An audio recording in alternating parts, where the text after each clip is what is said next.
What's going on, guys? Welcome back to United View. How is everybody doing? Happy Friday. Hope you're having a good day. I realised I don't have a pen. I feel uncomfortable when I don't have a pen to talk to you guys with. There you go. I feel more professional.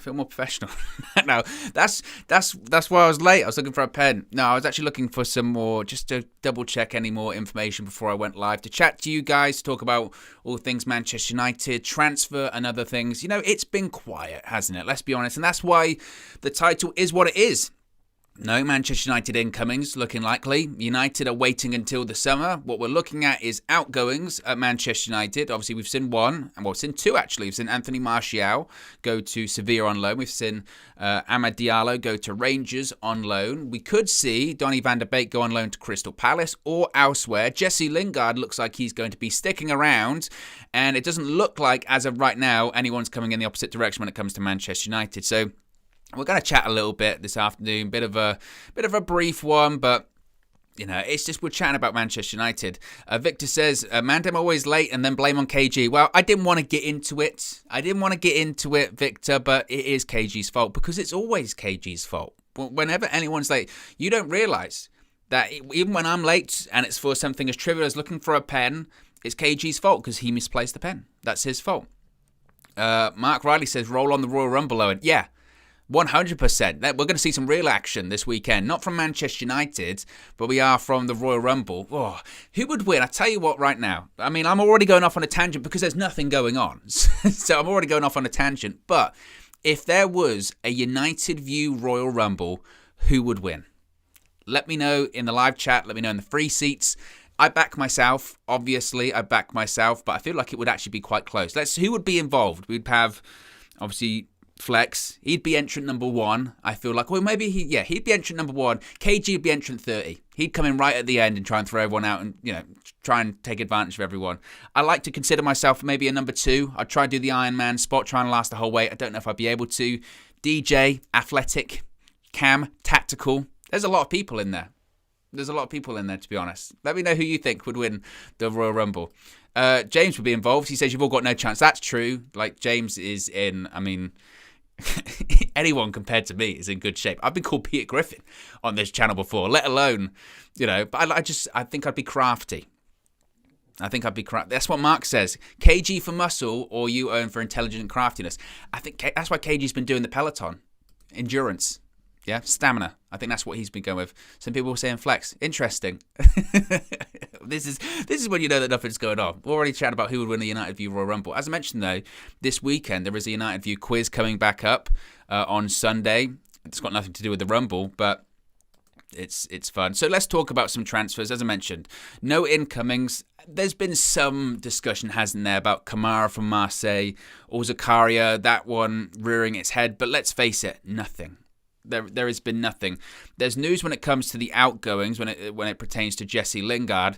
It was quite curious, actually, because obviously, was it like yesterday or the day before? There was this discussion of talks were on the verge of collapse. It was over. Jesse Lingard was not going to be going to Newcastle. Manchester United wanted this full wages plus a loan fee plus the 12 million survival bonus, and United and Newcastle were way apart when it came to finances, which says a lot. How can you be wide apart from Newcastle on finances? They'll give you anything, so let alone so it looked like it was dead. There was the slightest of rumblings that maybe the talks would pick back up today or between now and the end of the transfer window. It's not happening. It's not. Luke Edwards of The Telegraph has reported in the last hour that Newcastle United's pursuit of Jesse Lingard is over. Furthermore, he said that Manchester United simply did not lower their demands for Jesse Lingard, despite Newcastle United keeping the lines of communication open in the last few days. Although Jesse Lingard was keen on moving to Newcastle, he has not been willing to force his way out of Manchester United out of respect for the club. Which is curious, isn't it? It's curious because that's kind of the same thing we heard in the summer, wasn't it?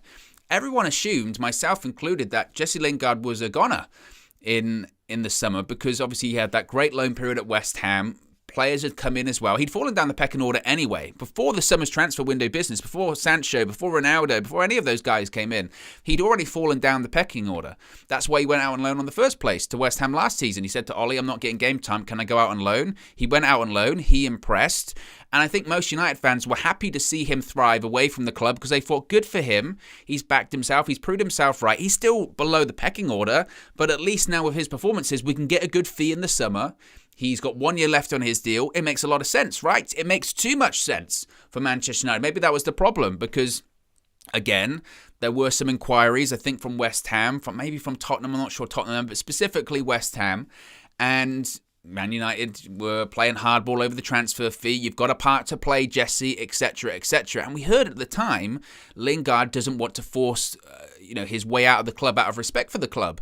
But at the same time, this is what's kind of just baffling about all of this situation right now. At the same time that he doesn't want to force his way out of United out of respect for the club, I respect that. And look, he is, he come from the Manchester United youth system. He does still have some respect for the club and he still does admire the club, etc., etc.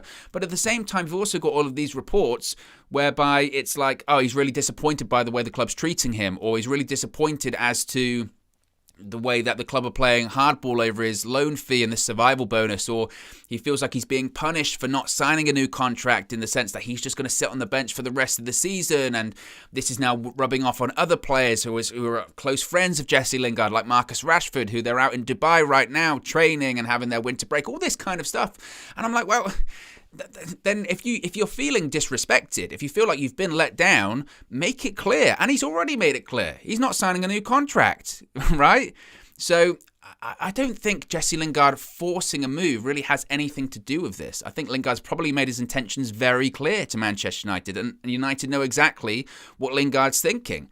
It's just a case of Manchester United are seeing someone like Newcastle, who are the richest club in the world, and they're thinking, right, Newcastle are the richest club in the world. They're also desperate and they really want this player. Put 2 and 2 together. Let's milk them for all they're worth. Let's say Jesse Lingard is worth 50 million despite him having 6 months left on his contract and despite the fact that he's maybe played like a couple of games this season. Because if anyway, it's almost a self-own, isn't it?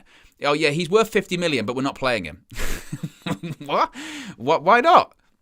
So I think it's just United. We've seen this before as well with the brain trust, right? We've seen this with the brain trust of Manchester United's negotiating powers. They feel like they're the smartest person in the room when it comes to negotiating. They feel like they're playing poker, whereas the other person opposite them is playing 4D chess and laughing. So they think that eventually, Newcastle will back down. They'll back down eventually. Well, the problem is, if you are dealing with the club that is the richest club in the world, if they see you're taking the piss, essentially, they'll go, well, there are other players around. And that's what they've done. That's why they're signing other players around. Other players with release clauses. Other players that they can still do a deal with between now and the end of the transfer window. I think the reason they wanted to go for Lingard is because they saw he had 6 months left on his deal. He doesn't want to be there. He's an English player, so they can get into the domestic player quota. They know the league, and he can perform well in the league, and it makes sense, right? It's not that far for a travel for him as well. All of those things match up. That's why that Newcastle was so interested. But with United playing hardball, they'll just go, well, no, we'll just go somewhere else. We'll find another player, and that's what they've done. They've just found another player. They'll go and find someone else, and that's it. And don't get me wrong. On the flip side of things, I get it. I'm not advocating for Jesse Lingard to go to West Ham or Tottenham rather now, because let's face it, they are competition to us, and it doesn't make a lot of sense. And in the grand scheme of things, West Ham or Tottenham, especially with a player that has 6 months left on his deal, would probably be willing to pay not a lot. Let's say it's 12, 15 million. It's worth more Manchester United qualifying for the Champions League as opposed to letting Lingard go and maybe Lingard being the difference. I'm not saying that Lingard would be the difference or Tottenham get Jesse Lingard so they get top 4. I'm not necessarily sure it would work like that, certainly when it comes to West Ham. But you do have to kind of edge your bets. And as we spoke about the other day when we had James and Marcel on here, it does speak volumes to where Manchester United are right now. That's their concern about strengthening rivals. And the rivals are West Ham and Spurs. No disrespect, but Sir Alex Ferguson would be furious to acknowledge them as rivals during his tenure. So the Lingard thing will rumble along. I still don't believe it's totally dead at this point because as with anything when it comes to desperation and negotiation, and we've seen it all the time, that's why deadline day is such a big thing, is that come the end of the transfer window, come to deadline day, there might be a cheeky last-minute offer. Okay, maybe what survival bonus? Let's discuss and negotiate this survival bonus one more time, right? Maybe we can discuss that. Super chat from Tabarez. Appreciate the contribution, Tabarez. You can also get your super chats up on the super chats up on the screen by clicking the $ or sending your super stickers as well. Tabarez says Jack would win. He would play dirty. Royal Rumble champion. I would see more Jack as a high flyer. He'd be like Rey Mysterio. I think he's a bit of a short guy. I see him doing springboards, 619, and then KG would just pick him up, overhead press, throw him out. That's what I see. That's what I think. Timmy says, we are not Fergie United anymore. I know. And that's the problem. That is true. I agree. So Jesse Lingard, yeah, not happening. That's not happening. The one that could happen, though, is, of course, Donny van der Beek, which is a curious one because it does appear that over the course of the last 24 hours or so, there's certainly more of a degree of confidence when it comes to Donny van der Beek possibly leaving the club, in the sense that, I'm just trying to find the report in front of me here, but essentially it's a case of Donny van der Beek feels more comfortable. Here we go. This came from Samuel Luckhurst from the Manchester Evening News, who said, quote, Donny van der Beek is confident of receiving permission to leave from interim manager Ralf Rangnick. So the general feeling is right now is that Ralf Rangnick would greenlight Donny van der Beek leaving on loan. He's not going to do an Ole Gunnar Solskjaer in the sense that you've got game time. You really needed. Simon Stone's also reporting from the BBC, of course. Donny van der Beek looks as though he will finally get his wish to restart his career away from Manchester United this month. It does seem as though United will allow van der Beek to leave if someone covers his wages, expecting more inquiries ahead of Monday. And this kind of continues from this, and it's not the first time we've heard this report. Again, this comes from Samuel Lucas, the Manchester Evening News. Figures at Manchester United believe Van der Beek lacks the required physicality to succeed in the Premier League, even though he added muscle mass in the close season. United moved for Donny as they'd been priced out of a move for Grealish and Maddison, referring to when Donny signed to Manchester United a couple of years ago. So, I mean, the Donny one looks like it's going to happen, and I think it's good. I mean, we've spoke about this several times at this point, but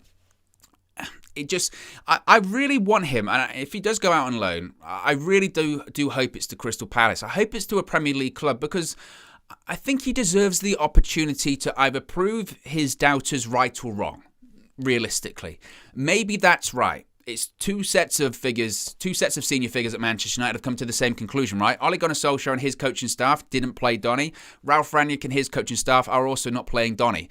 It would appear that they've come to a similar conclusion of this guy isn't good enough for either Manchester United right now, or he's not good enough for the Premier League. It's not the first time we've heard the report of he lacks the physicality required. He would get bullied. He'd get pushed around, which I kind of struggle with because he's not that kind of player. And there have been plenty of players over the years that you'd hardly describe as physically dominant that do very well in the Premier League. So I would hope that he goes to Crystal Palace, plays for regularly to the end of the season, and at least we can come to a judgment. I think that's my biggest frustration personally when it comes to Donny van der Beek, because I have friends all the time that aren't Manchester United fans, and they'll say, why doesn't he play? Why doesn't he play games? What's going wrong with Donny? Why is he always on the bench? What's the situation there? And the answer I always give him is, I don't know. I really don't know. And I think a lot of Man United fans would feel the same there. And the reason is because we just haven't seen him. We haven't been able to come to that judgment. Now, granted, the coaching staff, both sets of coaching staff, Ollie's and Ralph's, they see him every single day in training, so they can come to that conclusion. But it doesn't always mean they're right. It doesn't. So I would like to see him at Palace to the end of the season, play regularly, and you know what? If he does get bullied and he isn't good enough, or he puts in average performances, we can go, fair play, you were right, Ollie. Fair play, you were right, Ralph. He isn't up to standard of the Premier League, or he isn't up to standard of Manchester United, and then he can move on. And everyone can just, everyone can just stop. Everyone can just stop this discussion. Or he can go to Palace, he can play amazingly for the rest of the season, and he can put two fingers up at Ollie and Ralph and say, look, all those people that doubted me, I proved all of you wrong. I proved every single one of you wrong that I can play in the Premier League. And then we've got a great player back on our hands. I just find it again, this is what baffles me about the Donny situation is, so you're saying that he isn't physically capable for the Premier League, but this is a guy as well. Did you not do your due diligence when you signed him? You knew what you were getting. Did you sign him and say, but we need to improve him physically, and he just hasn't been able to do that over the course of the last 2 years? Is that what we're saying? Or are you saying that you didn't do your due diligence and you just saw a player that Real Madrid were interested at the time, and the only reason they didn't sign Donny was because of COVID and the financial restrictions that came with it, and we saw a player that we thought, oh, this guy was playing for Ajax in the Champions League semi-final the prior season. Real Madrid are interested in him. We have a good relationship with Van der Sar and Ajax. Let's get him. And that's what they did. They signed a player, I think, without doing their due diligence. But I just find it crazy that you've got a guy that was playing well for Ajax, in, granted, the Dutch league, but in the Champions League, getting to semi-finals of the Champions League, beating Real Madrid in the quarterfinals that year of the Champions League. And you're saying this guy isn't physically up to standard. That just kind of baffles me. And if that is the case, and you're saying, okay, he maybe isn't up to, the physical requirements of the Premier League, why doesn't he play more games in the Champions League then? Because he's certainly suited to that. And every single game in the Premier League is a physically demanding game. There are games, certainly under Ralf Rangnick, that you're going to dominate and have a lot of possession because the team's going to sit off. Why can't he play in those games? That's just what I don't understand about the Donny situation. I think a lot of fans don't understand the Donny situation. So, I don't. We'll see. It looks more and more likely that he'll go. Reportedly, again, there was another report here that came from Santi Auna.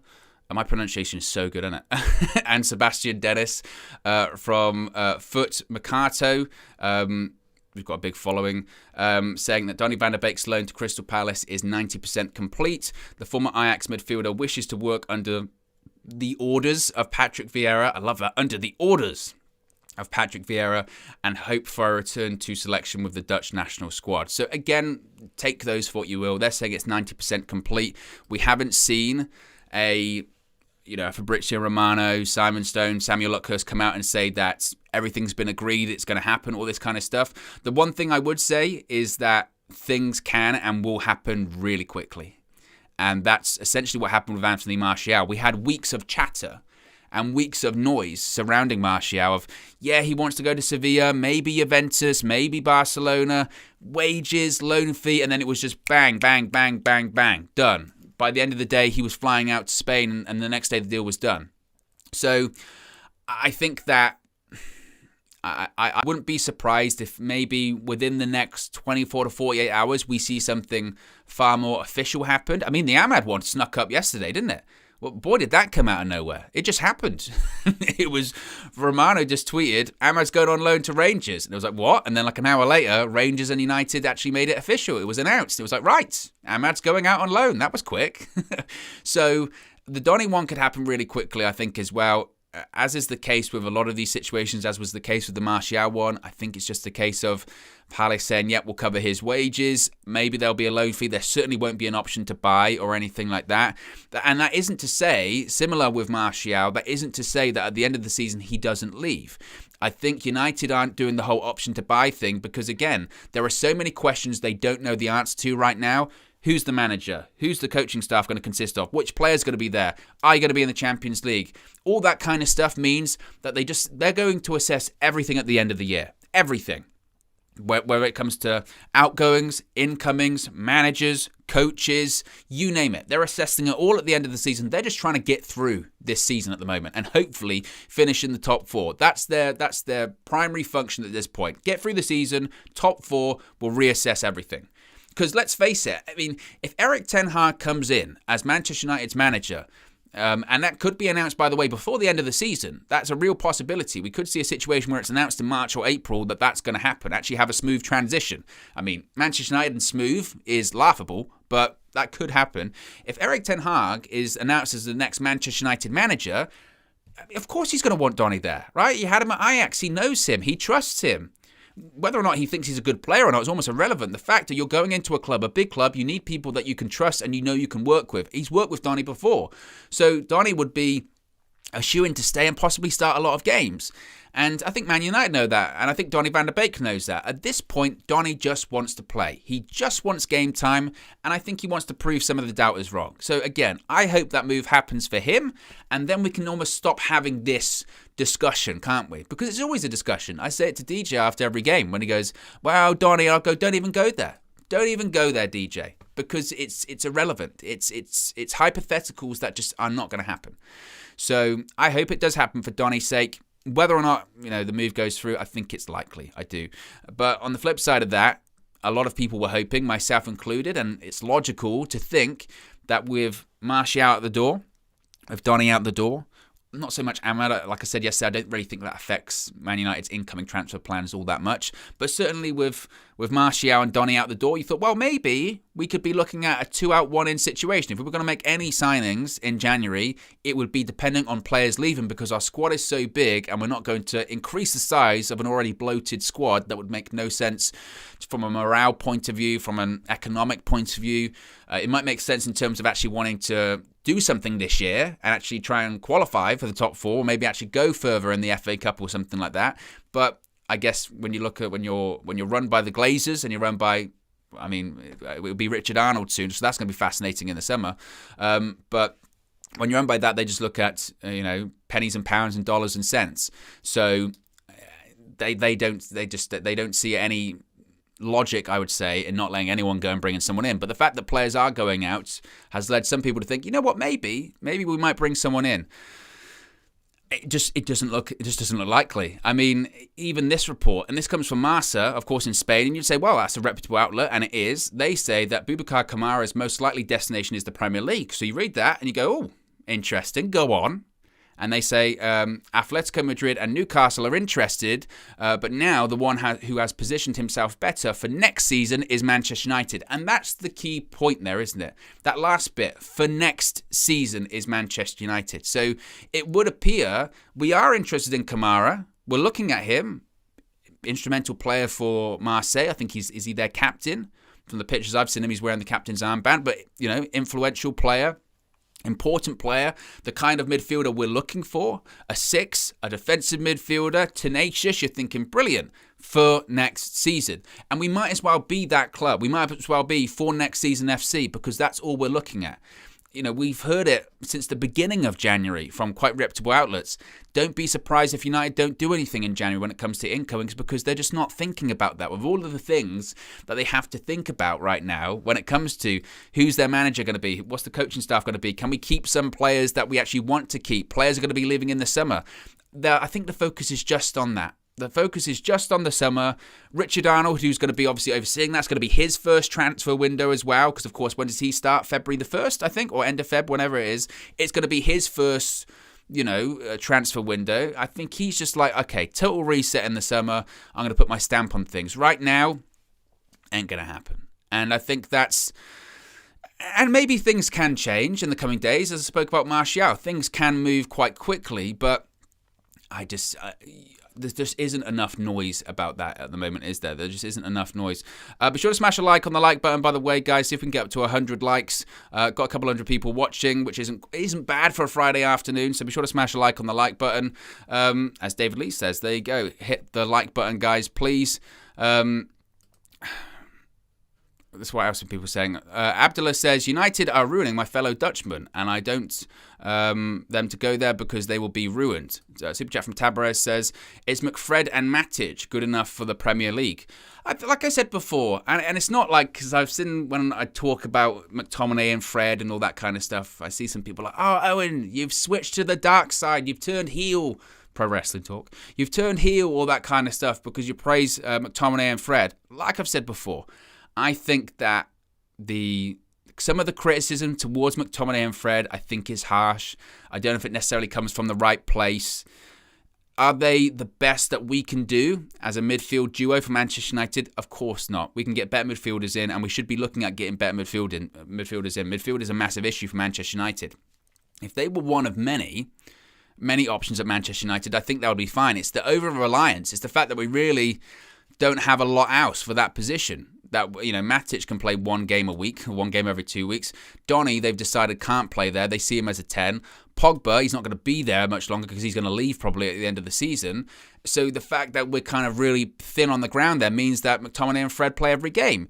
If we had a world-class elite level 6, and then you might be looking at playing Bruno deeper as an 8, then you'd probably be playing one of them, not that often, and they would interchange. And I don't think it would be as much scrutiny. It's this over-reliance on players that maybe just shouldn't be over-relied on, essentially. They're not consistent enough. And I think that's the frustration. And I understand where it comes from, because I think a lot of people will say that you know, they're not up to the level, they're not good enough. But again, I do think the criticism's harsh. I mean, Fred's getting assists, McTominay's scoring goals. I think they've certainly improved under Ranić, no doubt about it. I think there's more structure to how they play, and they're playing more forward passes.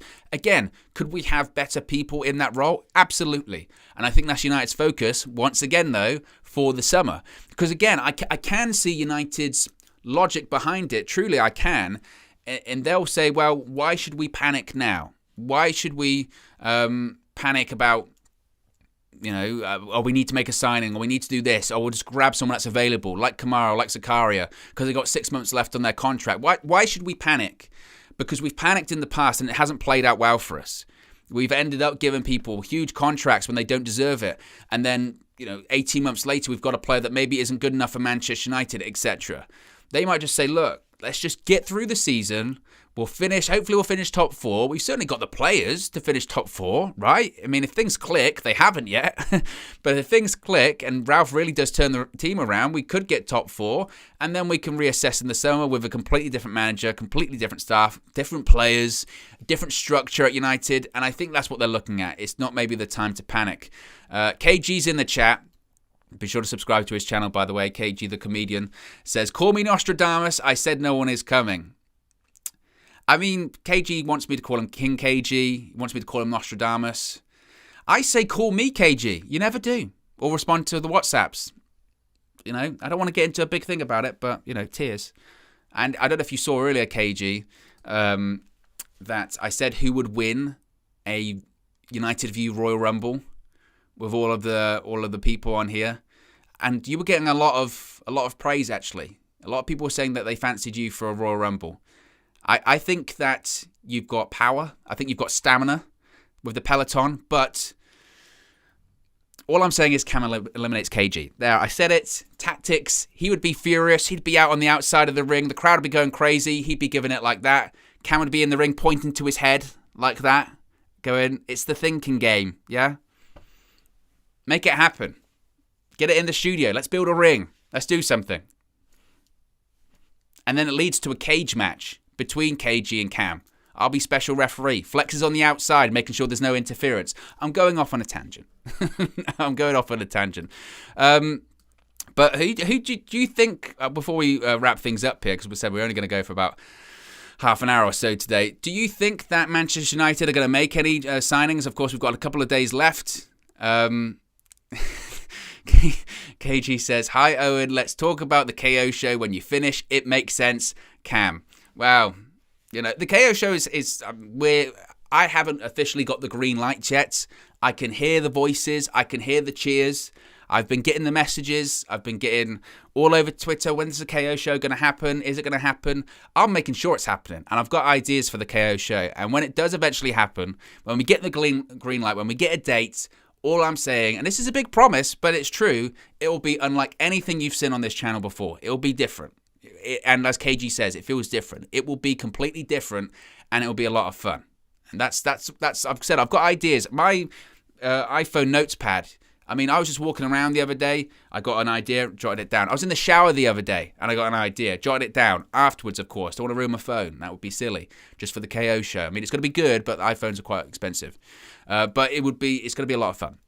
But yes, let me know finally if you think that United are going to sign anyone, or if not, who would you look at for signing? What kind of player should we look at? What specific player?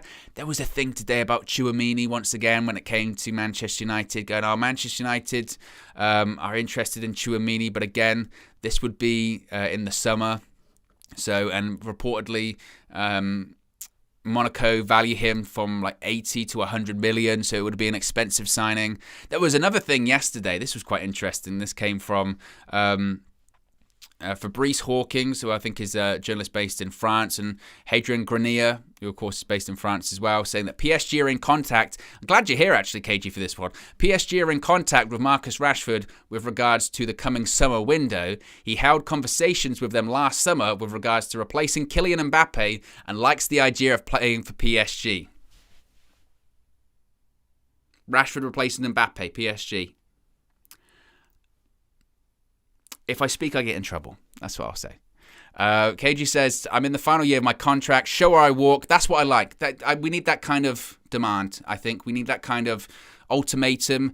I think also as well, we can, next time we're doing a full view or in the quiz, I refuse to participate until the show gets greenlit. That's all I care about. That's all we're going to do. That's all we're going to do. Well, you want me to appear in the quiz? You want me to appear in the full view? Greenlight the show. KO show. Need a date, time, make it happen.